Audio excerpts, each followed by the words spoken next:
Now, why let the likes of Yamaha have all the sales fun with their MT-07 in the sort of middleweight, beginnerish street bike segment when you could go ahead, hire an Italian designer and watch him forget to paint the actual thing? Just joking, this is a prototype of the Triumph Trident. Now, let's do that again, Dave. I brought a prop.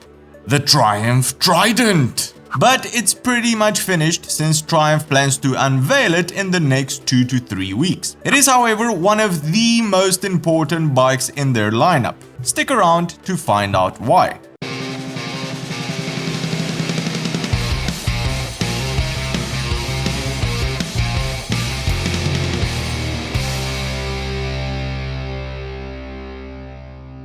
Welcome back to Long Way Home, everyone. The place where getting your motorcycle news is easier than stopping a KTM from leaking oil, but not by much.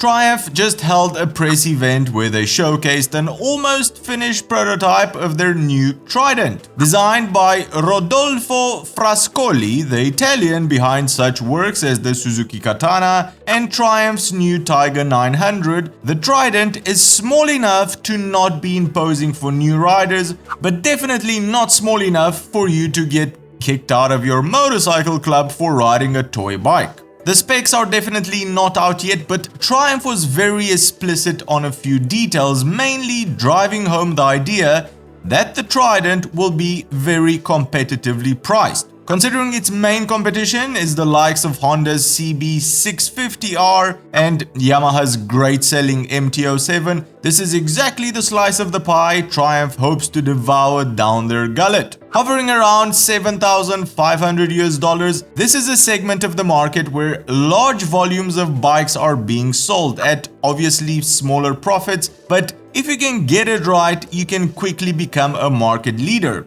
And getting it right is not that easy since you really need to know your target market, and it seems Triumph has put in the legwork here, this being the first time they've entered the high volume, inexpensive, if we can call it that, segment of the market. The Trident will come with Triumph's triple engine, exactly which one is not known yet, but having 50% more cylinders than your friend on the MT-07 should already have the attention of a lot of new buyers. The design is also very new age, sleek and slim to entice the younger crowd out there, and Triumph has even decided to mount the number plate on the swing arm in an attempt to not mess up that clean looking back end. The hopefully LED headlight, the clean instrument panel, and the fact that Triumph said it will definitely come with phone connectivity since we are in 2020 and any young rider will expect these kind of electronics should put the Trident on top of their competition.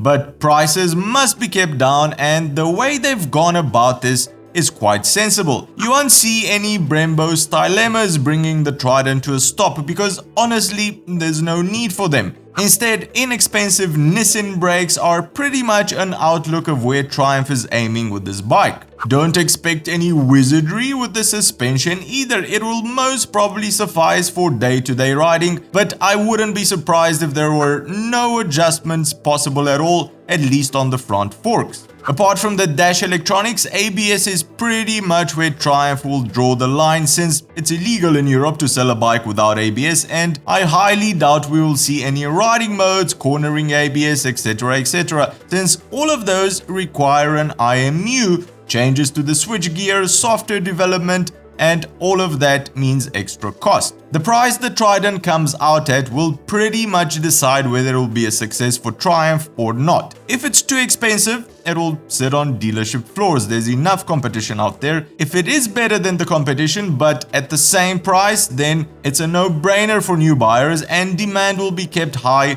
allowing Triumph to either play with the price in the future or add new optionals in the bike, such as riding modes, which will increase their profit margins. Definitely aimed at the European and American markets, the production Trident will be unveiled in the next 2 to 3 weeks, and it should be on dealership floors in the beginning of the next year. So, Triumph Trident. Do you think Triumph has a winner on their hands here? Let us know in the comments below, and also tell us where you're from so we can see where most of these bikes will be popular. Well, that's the show for today, everyone. If you've enjoyed it, give it a big thumbs up, and if you think you've learned something new, consider subscribing or becoming one of our patrons to help us make more of these shows. Cheers, and I'll see you on the next one.